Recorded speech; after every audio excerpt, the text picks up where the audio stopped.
At my 70th birthday party, my family dimmed the lights, turned on a video, and taught me exactly how long they had been laughing behind my back. For one foolish moment, I thought it was going to be something sweet. The private dining room at Maple and Vine had gone quiet, the kind of quiet that makes an old woman hold her breath because she believes love is about to enter the room.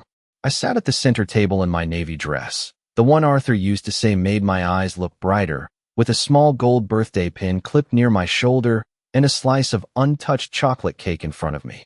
My son Mark stood beside the screen with one hand in his pocket. His wife, Brittany, hovered near the laptop, smiling like she had arranged something generous. My granddaughter Claire held her phone up, already recording. I remember thinking how beautiful everyone looked under those warm amber lights. How lucky I should have felt to reach 70 with family around me. Then the first picture appeared on the wall. It was me on my front porch, carrying a bag of groceries with both hands, moving slowly because my left knee had been bothering me since winter. The room chuckled. I smiled politely, confused, waiting for the tender part to come. Then another clip played. Me calling Mark from my kitchen. Me waving at Claire from the curb outside her school event. Me asking Brittany, softly, if Thanksgiving dinner would be at their house or mine. Each moment had been filmed without my knowing. Each one had been trimmed to make me look needy, confused, inconvenient. Then big white letters slid across the screen. The family burden. The room did not burst into loud laughter. That would have been easier to understand. Instead, there were small laughs, careful laughs, the kind people give when they know something is cruel but want permission to enjoy it. Brittany gave them that permission. She tilted her head and said, "Oh, come on, Eleanor, it's just a little birthday roast. You know we love you." Mark looked at the floor. That was what I noticed most. Not the video, not the words. My son looked at the floor while strangers, cousins, neighbors, and people I had fed in my own home watched my life turned into a joke. A clip of me walking with my cane came next, slowed down for effect, with playful music underneath.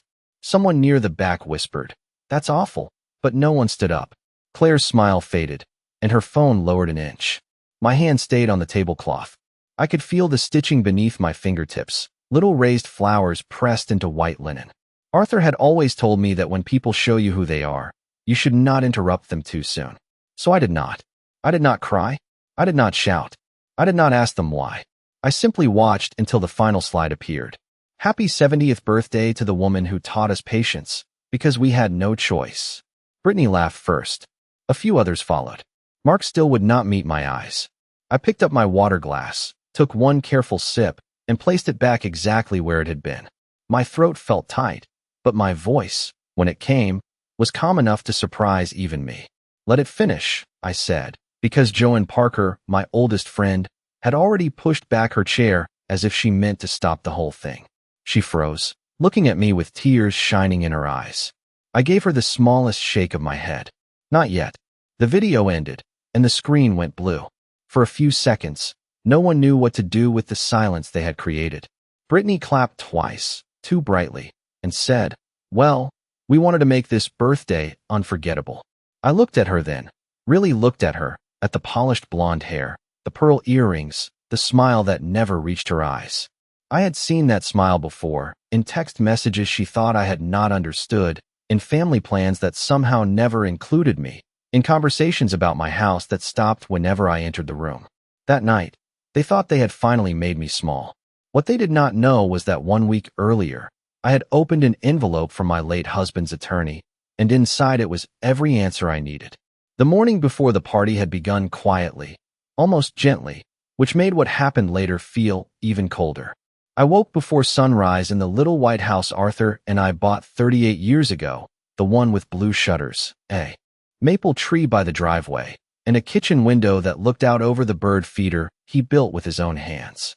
For a few minutes, I stayed in bed and listened to the furnace click on, the same way it always did in early March when Ohio could not decide whether it wanted winter or spring. 70. I said the number softly to myself, not with sadness, but with wonder. I had not expected to feel young, exactly, but I had hoped to feel remembered. On the dresser was Arthur's photograph in the silver frame, his smile gentle, his tie crooked the way it always was when he dressed himself without my help. I touched the corner of the frame and told him, "They are all coming tonight. I think it will be good." I wanted to believe that. I needed to believe that. Since Arthur passed, family had become something I reached for carefully, like a glass on a high shelf. Mark called less often.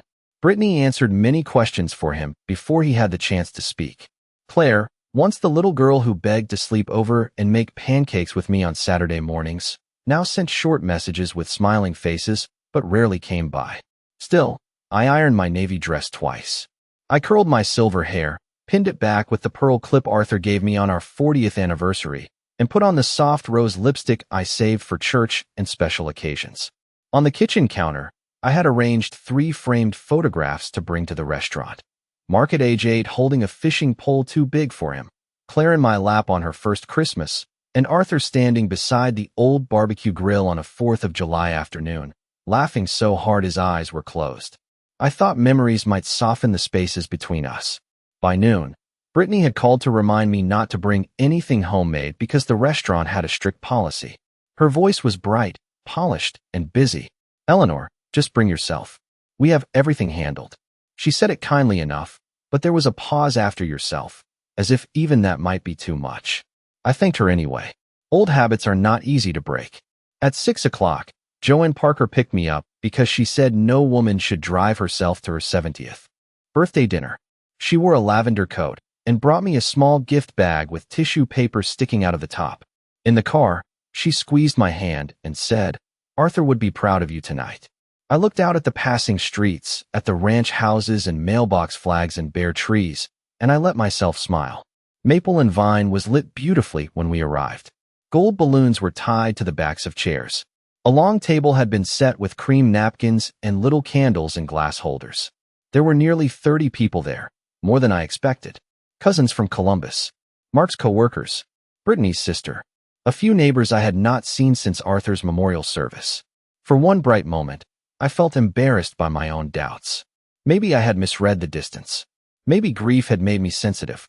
Maybe tonight was their way of bringing me back in. Mark hugged me quickly and said, "Happy birthday, Mom," but his arms felt stiff around my shoulders. Brittany kissed the air beside my cheek and told me I looked adorable, the way people compliment a child or a very old piece of furniture. Claire came over last. She smelled like vanilla perfume and looked taller than she had at Christmas. "Happy birthday, Grandma," she said, and for a second her face softened. Then Brittany called her name, and the softness vanished like a porch light switched off. Dinner began smoothly. Chicken with lemon butter, roasted potatoes, green beans, a chocolate cake waiting on a side table. People talked around me more than to me. Whenever I tried to add a memory, Brittany gently redirected the conversation. When I mentioned Arthur, she said, "Tonight is about happy things." When Joanne asked Mark about his work, Brittany answered before he could. I noticed a laptop near the screen in the corner. I noticed 2 young men from the restaurant adjusting the projector. I noticed Brittany checking her phone, then nodding at Mark. Small things. Quiet things. The kind of things a woman my age learns to notice after decades of keeping a family comfortable.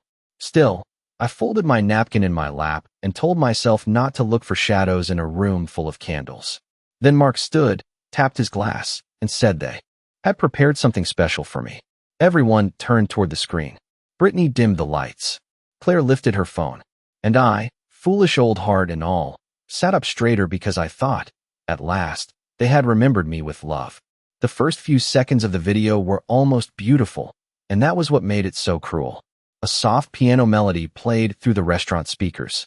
The screen showed a photograph of me and Arthur on our front porch, taken years before his heart began to fail, both of us standing beside the hanging baskets he watered every evening after dinner. I heard someone say, "Oh, that is sweet." My chest loosened. I folded my hands in my lap and let myself believe, just for a breath, that I had been wrong about the whispers, the stiff hug, the way Brittany had been watching the laptop all night. Then the music changed. The piano became something playful and silly, like a tune from an old television comedy. The next clip was not a photograph. It was a video of me and Mark in Brittany's driveway last fall, carrying a casserole dish covered in foil. I remembered that day. Brittany had told me Claire was too busy for visitors, so I left the food on the porch and waved at the doorbell camera. On the screen, the clip zoomed in on my face as I leaned closer to the camera and said, "I hope everyone is feeling all right." A cartoon arrow appeared beside me with the words, "Surprise inspection from Grandma." A few people laughed. I looked at Mark. His mouth moved like he wanted to say something, but Brittany touched his arm, and he went still. The next clip showed me calling Mark on a Sunday afternoon. It must have been recorded from Brittany's phone because my name filled the screen, Eleanor again. The video let the phone ring and ring while a timer appeared in the corner. Then came a caption, "Current record for calls in 1 week." More laughter, louder this time. My fingers pressed into the tablecloth. I had called because my smoke detector kept chirping and Arthur had always handled those little things. I had not asked Mark to come fix it. I had asked where the extra batteries were stored. Another clip. Me at Claire's spring concert, standing near the back of the school auditorium because no one had saved me a seat. The camera had caught me craning my neck, trying to see over parents in winter coats. The caption read, "When the family burden finds the event anyway." Joanne whispered my name beside me, but I did not turn. I kept my eyes on the screen because something inside me had gone very quiet. Not numb. Clear. I had spent years explaining away little exclusions as accidents. Wrong times. Missed messages. Busy schedules. But this was not an accident. This was a collection. Someone had gathered my small, lonely moments and polished them into entertainment. Then Brittany's voice came through the speakers, light and teasing. "We love Eleanor, but every family has that one person who needs a little extra patience." The camera cut to a clip of me walking slowly down the church steps after Easter service, holding the railing with one hand.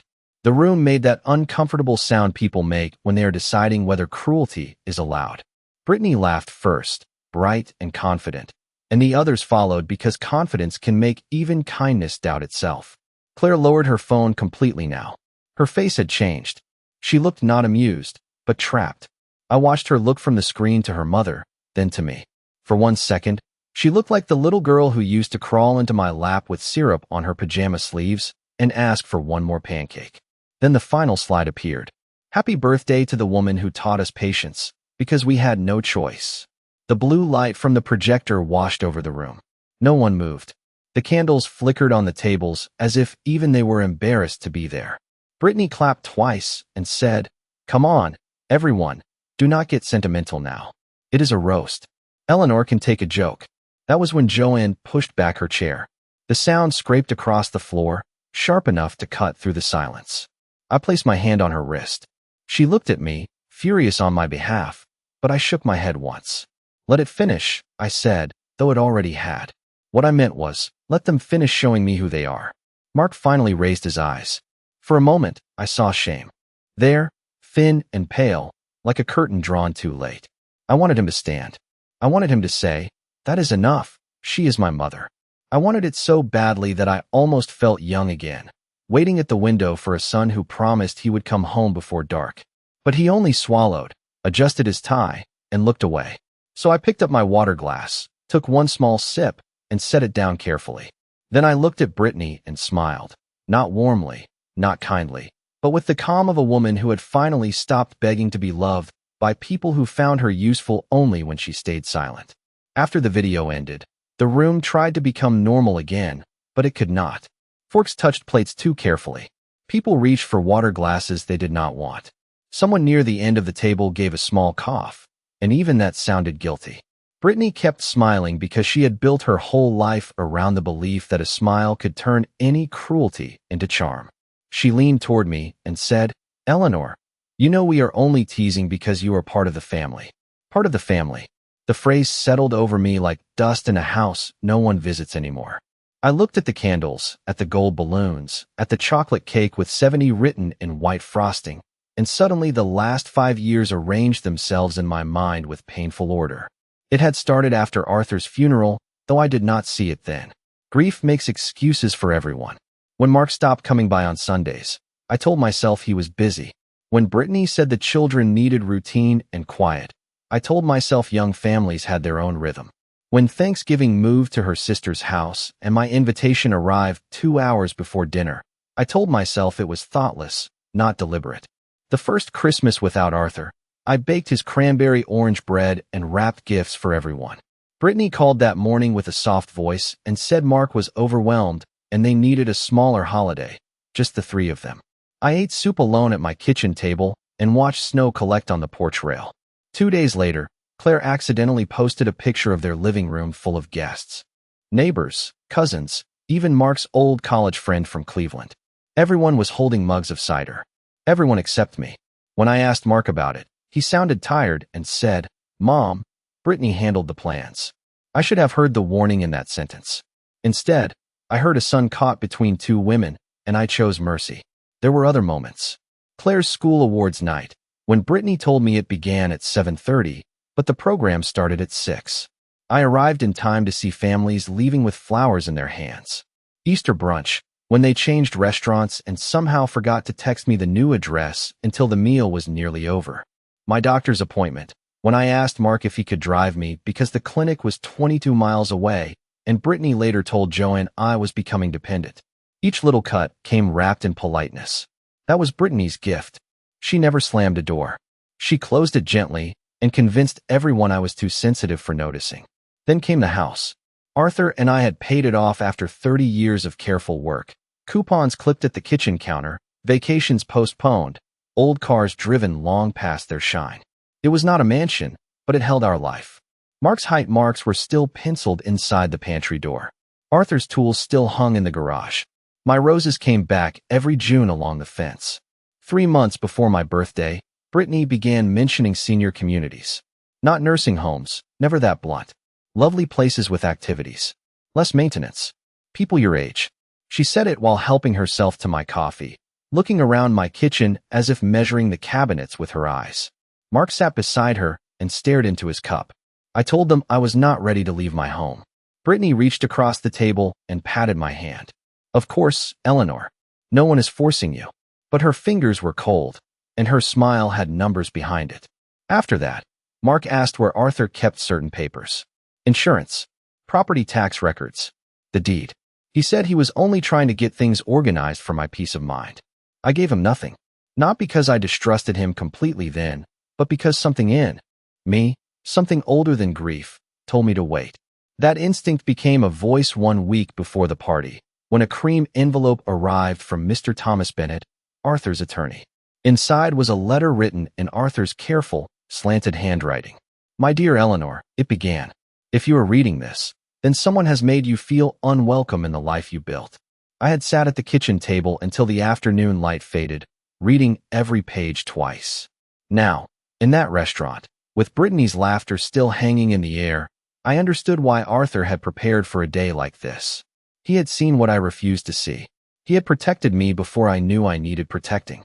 I excused myself from the table before Brittany could decide how the rest of my humiliation should be served. I placed my napkin beside my plate, not on top of it, because my mother had raised me to leave a table properly even when the people around it had forgotten how to behave. Joanne stood at once, but I touched her sleeve and said, "Just a minute, dear." My voice sounded ordinary. That seemed to unsettle Brittany more than anger would have. She blinked at me, still smiling, still performing for the room. "Of course, take your time," she said. "We will save you some cake."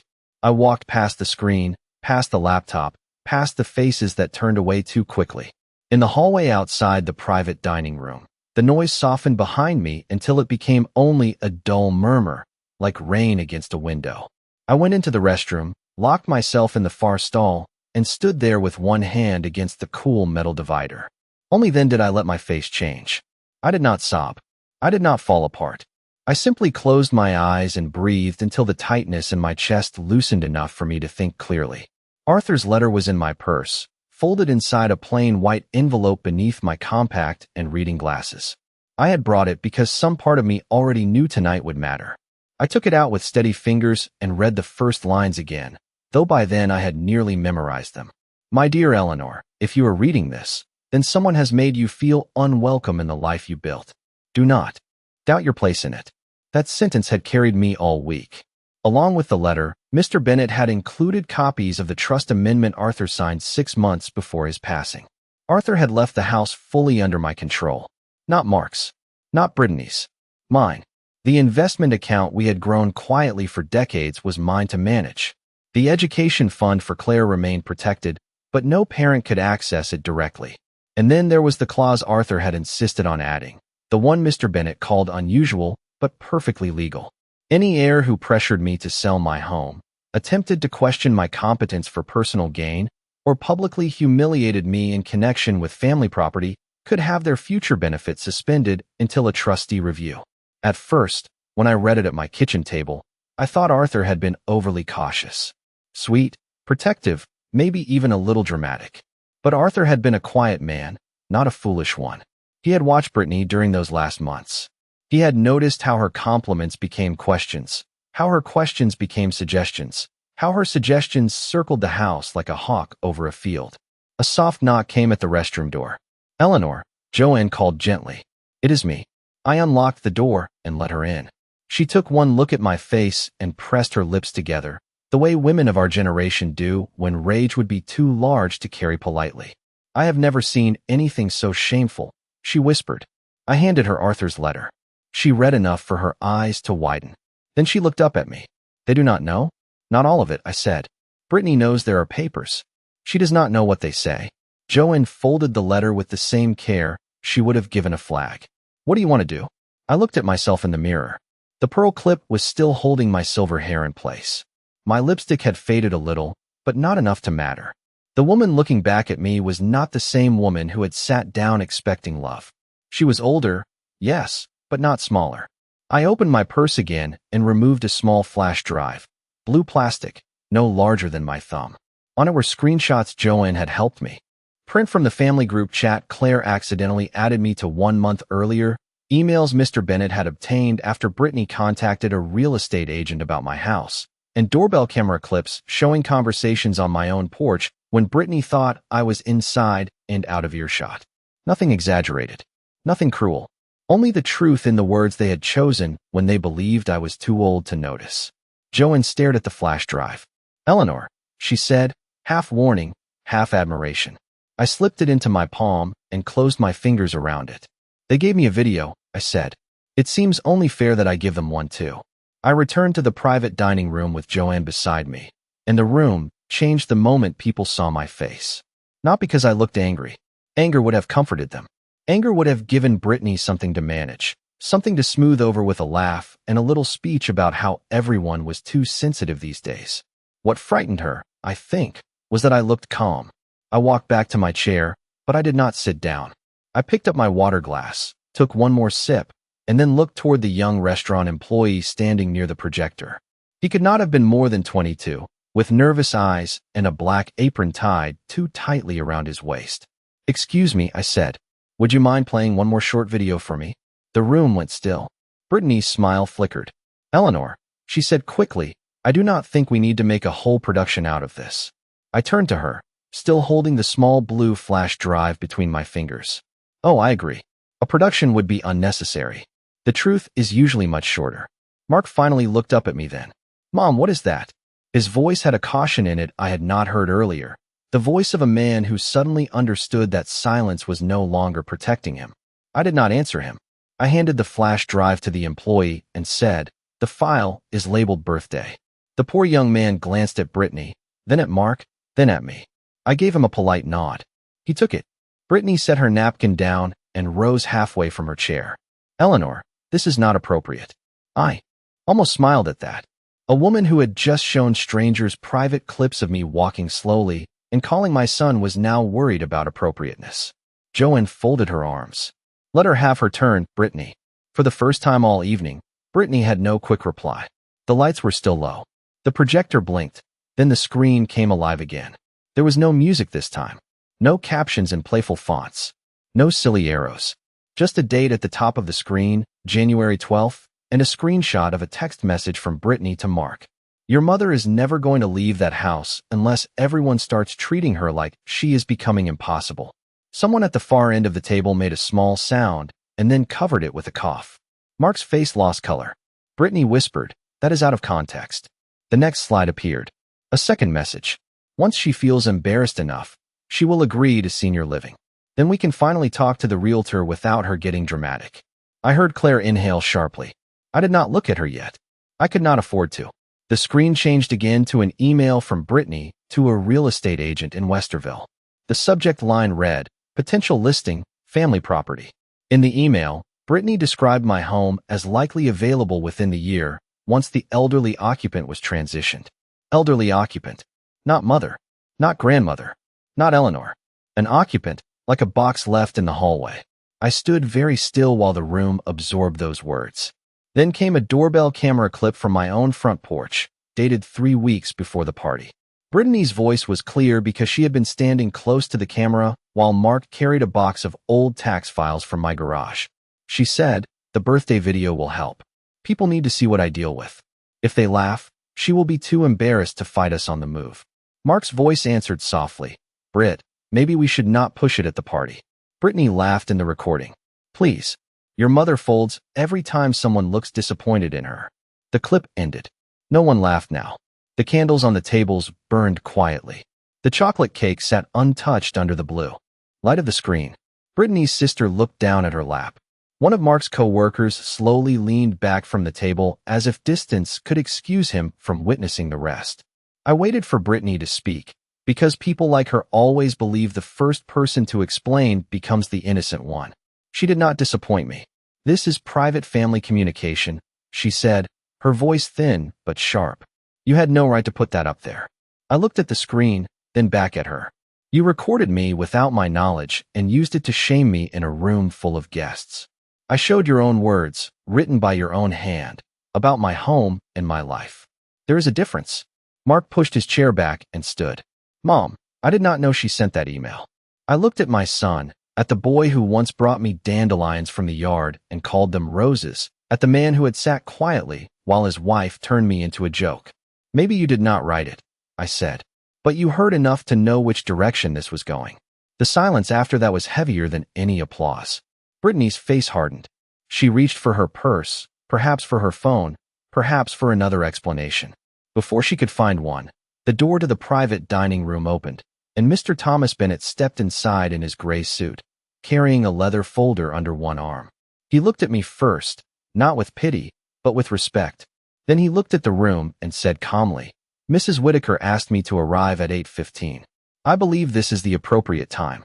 Mr. Bennett did not raise his voice, and somehow that made every word heavier. He walked to the end of the table, set his leather folder beside the cake, and adjusted his glasses with the same calm precision I remembered from Arthur's office years ago. He had been our attorney for almost 3 decades, a quiet man with silver hair, polished shoes, and a way of making people sit straighter without asking them to.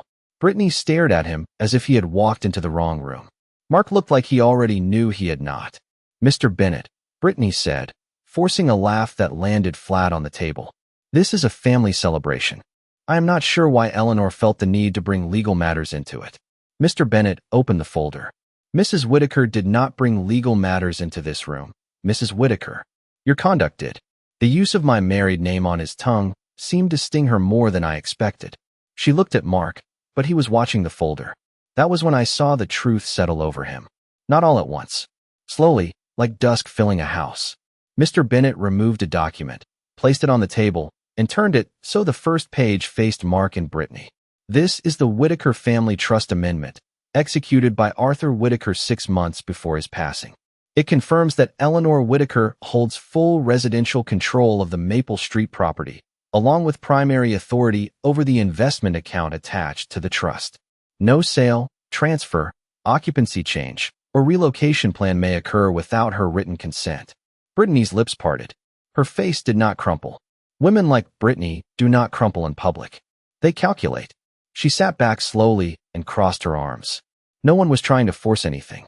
We were simply discussing what might be best for her. Mr. Bennett turned another page. "The amendment also contains a protective conduct clause. Any beneficiary who attempts to pressure Mrs. Whitaker into leaving her home, damages her reputation for financial gain, or participates in public humiliation connected to her housing, assets, or competence may have future distributions suspended pending trustee review." The room seemed to shrink around that sentence. I heard Claire whisper, "Mom, what does that mean?" Brittany did not answer her. Mark did. His voice was barely there. "It means Dad knew." I looked at my son then. His face had gone pale in a way that made him look younger, almost boyish, but I did not let that soften me too soon. I had spent too many years confusing sadness with innocence. Mr. Bennett continued. "Based on the materials Mrs. Whitaker provided this week, including written messages, real estate correspondence. In tonight's presentation, I will be recommending an immediate suspension of any discretionary family trust benefits to Mark and Brittany Whitaker until formal review is complete. Brittany stood so quickly her chair rocked backward, but Joanne caught it before it fell. "That is ridiculous," Brittany said. "You cannot punish us over a joke." Mr. Bennett looked at the screen, where her own email still glowed in blue light. This room saw the joke. The documents show the plan. They are not the same thing. No one spoke. The restaurant employee stood frozen near the laptop, unsure whether he should leave or become part of the wallpaper. I felt sorry for him. I felt sorry for everyone who had come expecting cake and gossip, and instead found themselves staring at the private machinery of a family betrayal. Brittany turned to Mark. "Say something. Tell them we were only trying to help." Mark opened his mouth, then closed it. His eyes found mine across the table. For the first time that evening, he looked directly at me. "Mom, I did not think it would go this far." That sentence was meant to be an apology, I think, but it told me more than he intended. It told me he knew there was a road, and he had walked it until the scenery frightened him. I rested my hand on the back of my chair. How far was acceptable, Mark? The missed holidays? The wrong addresses? Letting your wife call me an occupant in my own house? He flinched at that word. Good. Some words deserve to return to the people who sent them out. Brittany's voice sharpened. "Eleanor, you are making him choose." I turned to her. "No, Brittany. You spent years making him choose. I am simply letting him see what he chose." Claire began to cry quietly, not the dramatic kind of crying that asks for attention, but the silent kind young people do when a wall inside them breaks. I wanted to go to her, but I stayed where I was. Some truths need a few moments to stand on their own before anyone comforts them. Mr. Bennett slid another paper from the folder. There is also the matter of Claire's education fund. It remains intact, but effective tomorrow morning, all parental administrative access will be removed. Future disbursements will go directly through the trustee and the university or approved educational institution. Brittany looked as if someone had closed a door she had been counting on. Claire looked up, confused. "My college money?" I finally spoke to her gently. "Your grandfather wanted you educated, sweetheart, not used as leverage." Her face changed then, from confusion to something like shame, and I knew she was beginning to understand that the adults around her had been moving pieces on a board she did not know existed. Mark sank back into his chair. Brittany remained standing, alone now in a room that had followed her laughter only minutes before. The strange thing was, I did not feel victorious. I felt tired. Deeply, honestly tired. But beneath that tiredness was a clean line of peace. Arthur had not left me a weapon. He had left me a door. And at 70 years old, in a navy dress under dim restaurant lights, I finally reached for the handle. Claire left the room before anyone could stop her. She did not make a scene. She simply stood, wiped her cheeks with the back of her hand, and walked toward the hallway with the stiff carefulness of a girl trying not to fall apart in front of adults who had already disappointed her. Brittany said her name sharply, but Claire did not turn around. Mark half rose from his chair, then stopped, as if he no longer trusted himself to know what a father should do. I looked at Joanne. She understood before I spoke and gave me a small nod. I followed Claire out past the screen, past the cake, past Mr. Bennett quietly gathering his papers. The hallway was empty except for a row of framed photographs showing the restaurant in different seasons, summer patio lights, autumn pumpkins near the entrance, snow along the front windows. Claire stood near the coat rack with her arms folded across her chest, staring at the floor. Under the bright hallway light, she looked 17 and 7 at the same time. Her mascara had smudged slightly beneath one eye. "Grandma," she said without looking at me. I did not know. I stayed a few feet away because shame can feel crowded when someone stands too close. "I know, sweetheart." She shook her head hard. "No, you do not. I gave Mom some of those clips." She said she was making a funny birthday montage, like the ones people post online. She said everyone would laugh, and you would. Laugh too, because it would show how much we all know you. Her voice cracked on the last words. I thought it was going to be silly. I thought it was going to be cute. I pictured her at my kitchen table when she was little, pressing cookie cutters into sugar dough, leaving flour on her nose, and asking if Grandpa Arthur would sneak her extra frosting. Brittany had not only used me. She had used the child who still remembered loving me before she was taught distance. Claire covered her face. When the words came up on the screen, I wanted to stop recording, but I froze. Everyone was watching, and Mom was laughing, and Dad was just standing there, and I did not know what to do. I looked at her hands, at the chipped pale pink polish on her fingernails, at the small silver bracelet I had given her for her 13th birthday. You are young, Claire. Freezing is not the same as choosing. She finally looked at me. But Dad froze too. The truth of that sat between us. I did not rescue Mark from it. He is not young, I said gently. Her mouth trembled. Do you hate us now? That question almost undid me. Not because it was unfair, but because it was exactly the kind of question a child asks when adults have made love feel conditional. I stepped closer then and touched her shoulder. No, I do not hate you, but I will not let anyone use the word family as a blanket to hide disrespect underneath it. Love without respect becomes a cage, and I am too old to live in cages built by people I fed. Claire began crying again, quietly, and this time she let me hold her. She was taller than me now, but when her forehead dropped to my shoulder, I could still feel the little girl she had been. For a moment, we stood there in the hallway while the muted voices from the dining room rose and fell behind the closed door. Then she whispered, Mom told me you were trying to control us. She said you used money to make Dad feel guilty. I almost laughed, but there was no humor in it. I used money to buy winter coats, piano lessons, braces, birthday cakes, gas cards when your father was between jobs, and groceries when your mother said things were tight. If guilt came with any of that, it did not come from me. Claire pulled back and wiped her face. What happens now? I looked toward the dining room door. Through the frosted glass, I could see shadows moving, Brittany pacing, Mark standing still, Joanne near Mr. Bennet like a guard in lavender wool. Now, I said, people live with the truth they made. Claire glanced at the door, then back at me. I did not want to go back in there. You do not have to sit beside cruelty just because it gave birth to you, I said. But you should not run from truth either. She nodded slowly, trying to be brave in a hallway that had suddenly become the place where her childhood story changed. I took a clean tissue from my purse and handed it to her. Fix your face, sweetheart, not because you have anything to be ashamed of, but because some rooms need to see that tears do not make a woman weak. They only prove she was still human before she became wise. Claire and I walked back into the dining room together, and I felt the room notice that small fact before anyone spoke. Brittany stopped pacing near the screen. Mark looked from his daughter to me, then down at the floor, as if the pattern in the carpet might offer him a sentence his conscience could not. Mr. Bennet had returned the documents to his folder.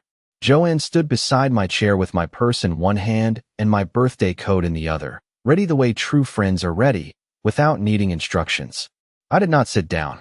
I looked at the long table, at the half-empty glasses, the folded napkins, the candles burning low, the cake still waiting for a song no one had earned the right to sing. For most of my life, I had believed that keeping peace meant staying until the end of the meal, smiling through discomfort, accepting poor apologies because family was family. But peace built on a woman swallowing her own hurt is not peace. It is silence wearing church clothes. Brittany took one step toward me. Eleanor, she said, softer now, trying a different key. This got out of hand. I am sorry if your feelings were hurt. If, such a small word, and such a cowardly one. I picked up the gold birthday pin from my dress and placed it beside my plate. My hands were steady. My feelings were not misplaced. Brittany, your intentions were. Her face tightened. Mark finally spoke. Mom, can we talk privately? I looked at him for a long moment. The room waited with him. Once, that word, Mom, would have pulled me across any distance. It had pulled me out of bed at midnight when he had fevers, across town when his car broke down, into my savings when he needed help with his first home. But motherhood is not a leash a grown son can tug whenever consequences arrive. We had a room full of privacy when I was being mocked, I said. You chose silence in public. Now you can hear me in public.